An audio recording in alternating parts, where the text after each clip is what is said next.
Max.ng is in transportation. So making it safe, making it affordable, and giving our drivers an opportunity to become real professionals, to earn very good money, send their own kids to school, and become people that have dignity. And that is my mission. That is our mission at Max. All right, so let's go back to memory lane. Where were you born? Where did you school? What course did you study? Can we have some background information about you? Oh, okay. Well, sure. So I was born in the city of Ibadan. Okay. As you know, every powerful thing that is going on in Lagos, there's an Ibadan person behind it. But anyway. Some would agree with that. So I grew up in Ibadan. My dad is a professor there. In UI? In UI, yes. Okay. My siblings as well. Went to staff school in Ibadan, went to the international school, University of Ibadan as well, and then I went to UI. So wow, you have some really graduate. So, and then after that, I did my youth service in Zamfara State. That was a massive learning experience for me. I spent 1 full year there. Before the Boko Haram. So yeah, before the Boko Haram crisis was severe, but the Boko Haram crisis is not even, you don't really find it in northwest Nigeria anyway. It's mostly peaceful. So I spent time there, made a lot of exciting new friends, also learned a lot about the culture in northwestern Nigeria. Amazing people, amazing community there. And then after I moved back, started my own software company, did that for a little bit, and then I worked at UAC Group and then PricewaterhouseCoopers. Okay. And then I worked for Nigeria Liquefied Natural Gas for a couple of years out of their Bonny Island facility. That was where I spent most of my time. Okay. That also gave me a lot of experience about Nigeria. So I lived in northern Nigeria, and then I lived at the mouth of the ocean at Bonny Island, and then I moved back to Lagos. And then after that, I went to the US. Okay. Got educated at MIT, did my MBA there, learned a lot. Did a couple of projects, consultancy work, etc. in the US and in Latin America, and also in some other parts of Africa before moving back finally to Nigeria to start Max. All right, great. So what course did you study, Tayo? So I did computer science in undergrad at UI. Okay, I mean, we need to mention that.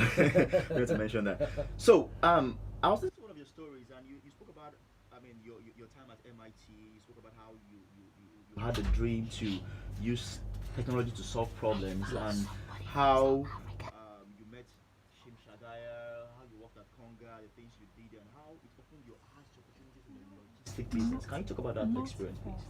Absolutely. So while I was at MIT, I still kept thinking about Nigeria and Africa, and there's so much you learn at a place like MIT, one of the best institutions in the world. You find so many creative, extremely talented people there, and you learn so much. But for me, I kept thinking, learning all those amazing things from these amazing people, how can I apply this to solve a big problem back on the continent? So my friend back then at Harvard, Shani Suleiman at Andela, Okay. Shani said, "Oh, Ty, I can connect you to Sim Shagaya." I was there. I know him. He's a fantastic person. He's building this amazing company called Konga. So he connected me to Sim, had a chat with Sim, and he gave me an opportunity to come over to Konga. And I really enjoyed my time there, looking at how he was trying to use technology to transform e-commerce in Nigeria. Okay. But of course, one of the big challenges for any e-commerce company is logistics and fulfillment. So I had an opportunity to work in that area of the business and actually help start out Konga Express. But then I left and went back to finish my program at MIT, and then I came back and said, do you know what? This logistics problem is such a big one that I'd like to be able to solve it, not just for Konga, but for virtually every e-commerce company across the ecosystem. So that was how I moved into solving the problem of last mile delivery. And later we added last mile transportation and mobility to it. All right. So basically, from your story, this whole thing started as a project at MIT. Yes, that's what. And then you decided to take it a step further. Yes. Tell us about that experience. Yes, so I and Chinedu, while we were at MIT, we were working on this class project. We had a couple of amazing friends from around the world who also supported us on the project, and we had a couple of faculty advising us. And then just about the time we were going to graduate, we asked ourselves and said, do you want to go and apply for jobs and do consulting at McKinsey and all these places, or do investment banking, or do you actually want to go back and solve this problem? And it was a very clear answer for both of us. We actually want to come back to Nigeria and solve this problem. But of course, it was a huge, massive risk we were taking. There was no guarantee that things would succeed, But I mean, that's the thing. If you see a problem, you really want to solve it, and you can muster a little bit of courage, then you go for it. And that's what happened in our case. So both of us together, I mean, we worked as a team. We moved on, left school, and then we got into a startup school, or what people call an accelerator program in the US called Techstars, and they were extremely helpful. We got a little bit of funding from them, and then after that, we came back to Nigeria fully and started building the company. But I mean, I think the key thing is for us, we realized we didn't just want to go back to go and get a job. Okay. We felt that we knew enough to make a change. Okay, And it's that's kind of like something. that then, if not us, you know, who, and if not now, when? Those were the questions we asked ourselves, and we decided to just take the plunge. Now, it seemed like you need to really conquer your fear to dare big things. So where you guys had some fears, I mean, what if it doesn't succeed? Yeah. How do you conquer your fear? A lot of people have ideas, they have business ideas, but that fear factor of what if it doesn't succeed, what if it doesn't work? Yeah. How do you conquer that fear that wants to limit you Yeah. in taking some bold steps?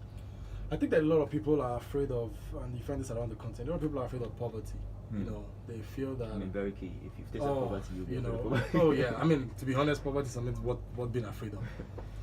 But in our case, you know, we asked ourselves and said, if everything doesn't work out, what's the worst that could happen? And I feel like a lot of people don't ask themselves that question. What is the worst thing that could happen if this doesn't succeed? Then we go look for jobs, right? Eventually, or I go and start a farm, you know, or I go do something a bit more predictable, right? Yeah. And I still have my resume in there. I mean, we had MIT degrees, so we felt that okay, if everything fails after we put in a lot of years and effort into this, Something back there's up. always, you know, something else to go and do. But still, there was a lot of fear around, you know, the unknowns. But I think in our case, one thing I would say is we both have quite a significant threshold for pain. Okay. Now, when we came It's back, very vital. which is very vital for a startup. Oh yeah, we need to have it. So when we came back, I mean, it was really humbling. You know, I mean, imagine moving back from Boston or Cambridge in the US, where light is constant and everything works perfectly. Get back to Lagos. And then we literally started living in Ogun State.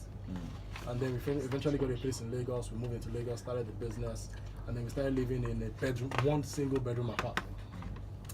We lived there for like a whole year. You know, it's nothing cozy, nothing nice. I can imagine. You know, and then eventually after that we moved into another place where it was both the company and living apartment together, extremely uncomfortable.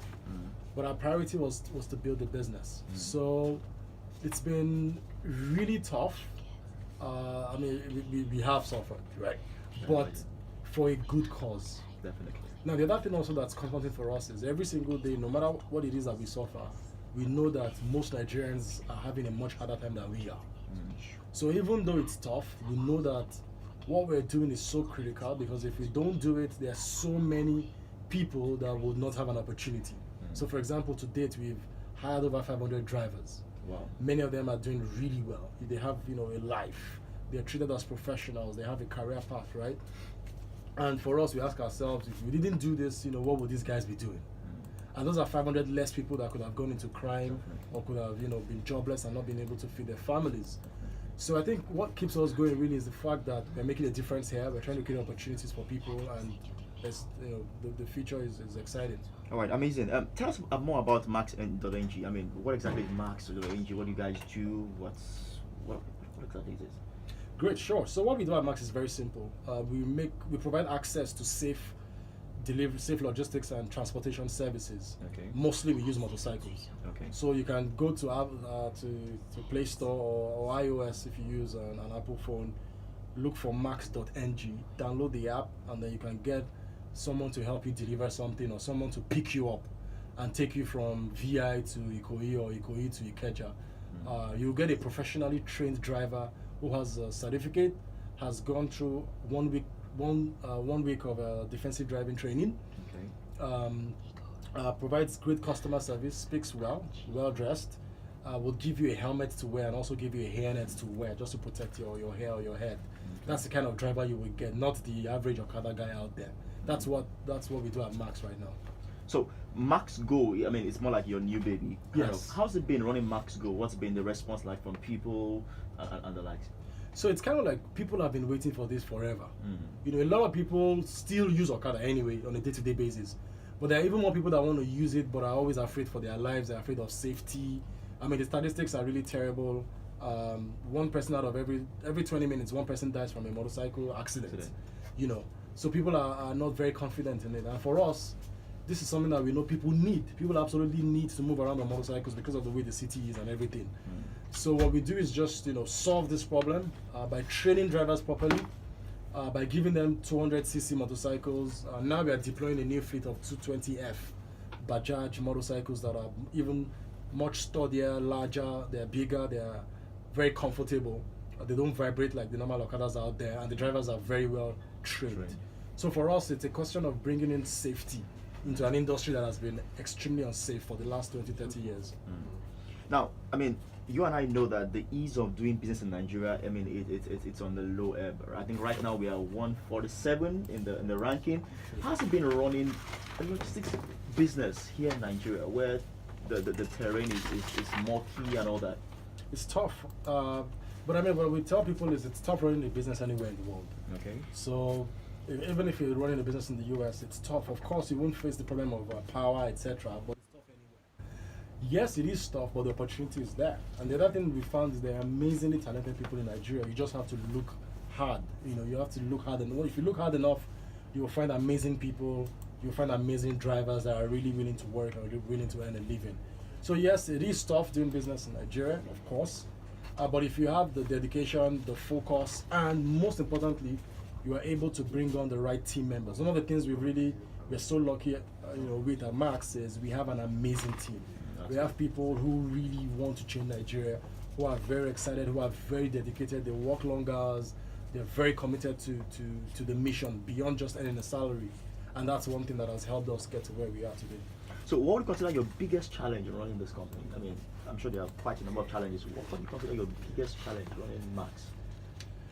I would say, we'd like to empower a lot more drivers, right? And empowering more drivers means that we have to keep getting financing for our drivers and getting more motorcycles for them, for the new drivers that are waiting. We have hundreds of drivers waiting in the pipeline that can't start work because we haven't been able to get financing for the drivers to get their motorcycles.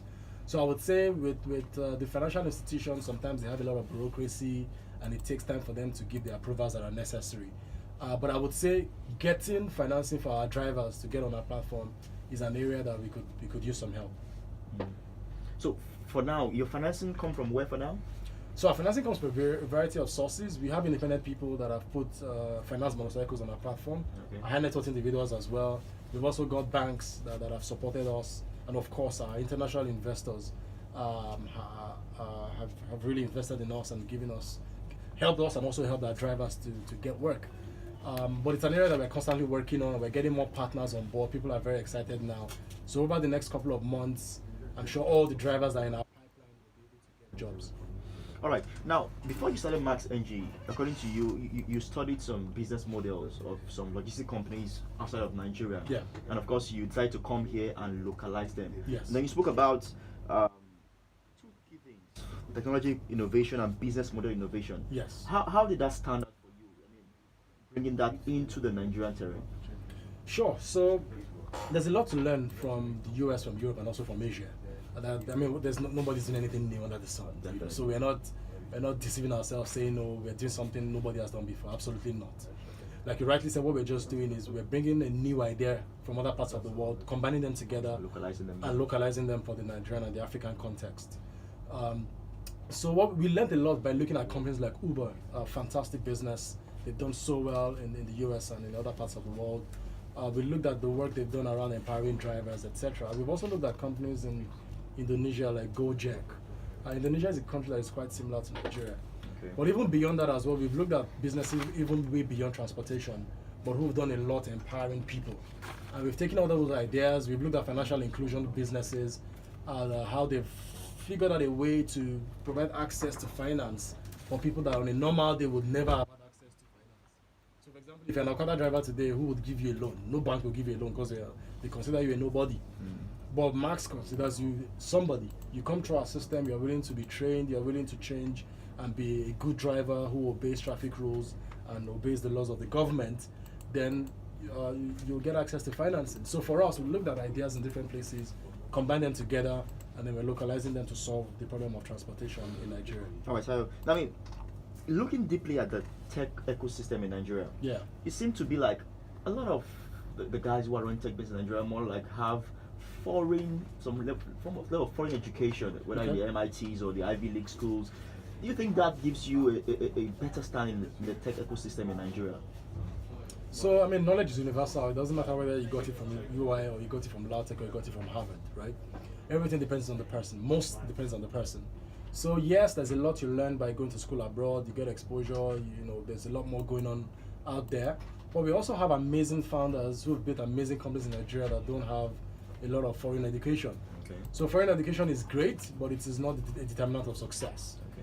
Determinant of success, as we found, is you're willing to learn, right? Learning really hard and being extremely dedicated and very hands-on. That's really what determines success. I mean, it was very funny when I and my co-founder started. We kind of joked and said, do you know what, we're not bringing any Ivy League people to come and join us. Because it's not Ivy League degree that determines success here.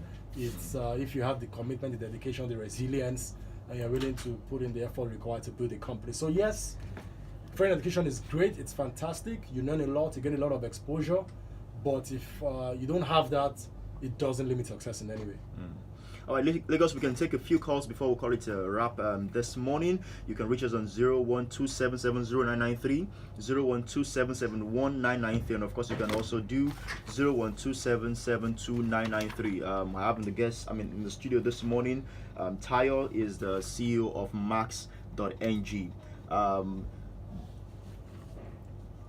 Okay, so you can give us a call shortly, and then we can quickly call it a wrap in a few minutes. As round up time, you have some core values that your company run by. Can you just run us through those values? Yes, so 4 core values for us are number 1, transparency, number 2 is integrity, number 3 is partnership, and the last one is initiative. Okay. Transparency, of course, is a no-brainer. Everything is transparent on our platform. The way we work with each other, we're very transparent with each other. We don't hide things from each other. As a company, we don't hide things from our customers either. If you use our app, we bill you purely on a per distance-based pricing. It's very clear. Second thing is integrity. I mean, what we say is what we do. What you see is what you get, and that's the culture that we've built, and that's absolutely important. Partnership is also very critical to us. We're all partners. The drivers are partners with us. We're all partners working together to achieve one single objective, and it's that spirit that guides the kind of relationship that we have. And then lastly is initiative, where everyone we trust each other to solve problems, right? So nobody's waiting for the other person to solve the problem for them. If you see something that needs to get done, you get it done. It doesn't matter what your position is, or what your title is, or what your role is in the organization. We all have that spirit of initiative where we just want to fix problems when we see them. Okay. On the last one, Tayo, what would you consider your singular most important moments in this journey, of entrepreneurship? I think for us is when we got validation. So there's one of our current investors is Shell Foundation. Okay. And they're backed, of course, by Shell Global. When they looked at what we were doing, before us, they had never invested in a locally owned West African company, even though they had invested a lot in East Africa and other parts of Africa. And when they started talking to us, they were like, okay, do you guys have the right corporate governance structure? Do you have the right vision? Do you have the right team? And we went through an extremely rigorous process. And eventually we came out in flying colors, and they said, okay, now this is a real company with local Nigerians leading it that we can support and we can back. And for us, that was a vote of confidence, not only in us, but a vote of confidence in Nigeria as well. Yeah. And since Max, they've invested in other companies in Nigeria, West Africa. Their trust level is increasing, and we are happy not just about the fact that they invested in us and are supporting us, but that they actually believe in Africa. They believe in West Africa. They believe in Nigeria now, and they realize that there are actually great companies and great people that have integrity, have a good vision that they can support. So for us, that validation by a huge global fund, an impact investor, was really, really important for us. Okay. Just take one call as we call it a wrap this morning. Just one call. We have a caller on the line. Hello, good morning. Good morning. Good morning, sir. I was so excited when I heard that. Sorry, sir, your name and where you're calling from, please. Your name, please. My name is Daddy. Okay. Okay, great. Please go on. So I was quite excited when I heard it because I remember the first time I saw a Max Rider. It was an Okada. For Okada. You know, but two things. I haven't used. I think I've used it once. Okay. But the delivery service, delivery services I'm using, I use it very regularly. That's great. You know, and I think that's amazing. Mm. It's an interesting take on a real problem that exists. Definitely, The definitely. issue of delivery services. So I think that's amazing. I just enjoyed listening to your story. I applied to MIT for masters myself, but fees are crazy. So I'm gonna try again. Later. But I'd love to get in touch with Tayo myself because I look forward. I've not been in Nigeria for a while. I Okay. got back. I haven't been back for up to a year. I myself had my own startup. Got a little bit of recognition from World Local Foundation, UN, a couple of people, but you know those guys. They just don't use you for to work. But I have for a long time been working on very Afro-centric problems that I actually have to deal with. So we tried developing a startup for sort of solution for cocoa farmers, poor to the poor, illiterate, Okay. English can't read, Can you please just wrap up your thought, please? Tayo is going to give you a contact you can reach him on. Sorry to cut you. We don't have all the time. Yes, so please. Tayo's going to give you a contact you can reach him on. Yeah. And then you can contact him. Thank you very much for calling. Thank you very much. Tayo, what platform can he reach you on very quickly, please? Okay, sure, absolutely. You can DM me on Twitter. My Twitter handle is at Bamtayo. Okay. That's BAMTAYO. Bam Tayo. Tayo. Hope you get that at Bam Tayo. You can DM him on Twitter. Are you on Instagram? Instagram as well. Bamtayo as well. Okay. Adetayo Bamiduro. Just search for me. So please do Send me a well DM, to send him a DM on. Very happy to help out in any way I can. Thanks for that, Ade. All right, thank you, Ade, very much. I mean, on this note, we have to call it a wrap this morning. Thank you very much for listening on the show. It's the role model that comes your way every Monday, like you know, 10:30 a.m. Next week, we're going to have another amazing guest. Please do ensure to tune in. Thank you very much. Have a wonderful day. God bless you.